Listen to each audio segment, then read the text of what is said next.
Nabi kita Muhammad alaihissalam diberi oleh Allah subhanahu wa ta'ala hal-hal yang tidak diberi Allah kepada manusia pada umumnya.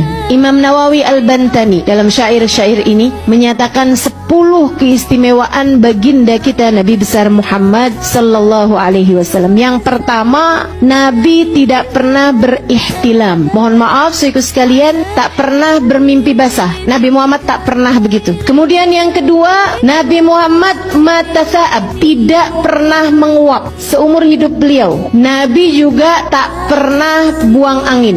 Nabi Muhammad bersin. Nabi Muhammad bersin dan mengajarkan kepada kita untuk kalau kita bersin tutup dengan punggung telapak tangan kiri, kita ucapkan Alhamdulillah. Tapi kalau menguap tuh memang langsung tak pernah Nabi Muhammad alaihissalam. Dan juga memerintahkan kepada kita untuk kalau kita menguap sebaiknya ditahan, sebab at-tatha'ub minasyaitan. Tatha'ub tuh menguap tuh dari setan. Kita tahan dalam artian kita katupkan mulut kita. Kemudian keistimewaan Nabi lagi yang ketiga, tak ada hewan apapun lari dari Nabi Muhammad alaihissalam. Justru semua binatang ingin selalu mendekat kepada baginda kita Nabi Muhammad, sampai-sampai para penggembala kambing, penggembala unta di kota Madinah tuh, mereka bilang kalau Nabi Muhammad sedang ada di kota Madinah, kami mengeluarkan hewan-hewan kami setengah-tengah mati. Susah sekali kami mengeluarkan hewan kami, padahal menuju rumputnya, menuju makanannya. Tapi kalau sedang arah pulang nih, kami nak bawa tuh hewan kami tuh kembali lagi ke kota Madinah, mereka lari-lari. Hewan tersebut seolah-olah rindu dan mencari-cari bau aroma baginda kita, wangi Nabi kita Muhammad sallallahu alaihi wasallam. Kemudian keistimewaan beliau yang nomor 4, badan beliau tak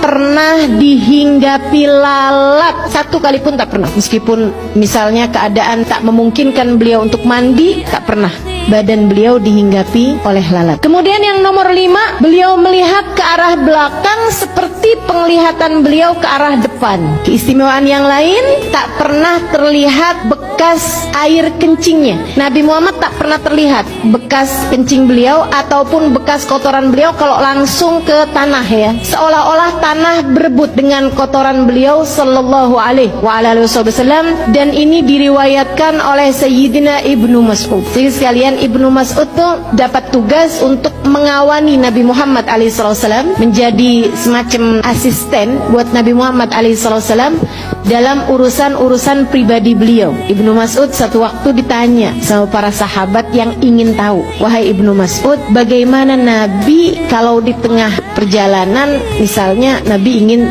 buang hajat? Sayyidina Ibnu Mas'ud berkata, Nabi akan mencari apapun yang dapat menutupi tubuh beliau, dan Nabi tak akan buka auratnya kecuali dah sampai di tempat tersebut. Pernah satu waktu, kata Sayyidina Ibnu Mas'ud, Nabi tak jumpa apapun untuk menutup tubuh beliau karena kami di gurun pasir. Terlihat ada dari kejauhan pohon-pohonan. Nabi pun kemudian memanggilnya. Pohon itu pun datang. Kemudian Nabi Muhammad mengatakan pada mereka, aku ingin kalian menutupiku karena aku hendak buang hajat. Tutupi aku dari pandangan manusia. Pohon-pohon itu pun kemudian menutupi Nabi Muhammad alaihissalam, dan Nabi pun buang hajat di sana. Sudah itu Nabi pun minta mereka untuk kembali ke tempat semula. Ini yang katanya Imam Busiri, ja'at li da'watihil asjaru sajidatan tamshi ilaihi ala saqin bila qadami. Datang untuk panggilan Nabi pohon-pohonan. Beberapa pohon datang untuk panggilan Nabi Muhammad. Mereka pun berjalan dengan telapak kaki yang terdiri dari akar belukar.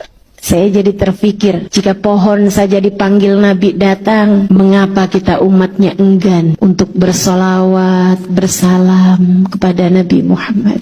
Mengapa kita meninggalkan sunnah-sunnah Nabi Muhammad? Semoga Allah mengaruniakan kepada kita ihtimam, kepedulian kita terhadap sunnah-sunnah baginda kita Nabi Muhammad, insya Allah. Para sahabat kemudian bertanya lagi, wahai Ibnu Mas'ud, lantas siapa yang membersihkan kotoran Nabi? Beliau sendirikah atau kamu diminta Nabi untuk membersihkannya? Sayyidina Ibnu Mas'ud menjawab, bukan Nabi, bukan pula saya. Dibiarkan begitu saja Ibnu Mas'ud? Bukan. Akan tetapi sampai dengan sekarang saya tak pernah melihat bekas kotoran Nabi Muhammad sallallahu alaihi wasallam. Saya lihatnya tanah seolah berebut dengan apa yang keluar dari tubuh Nabi Muhammad sallallahu alaihi wasallam.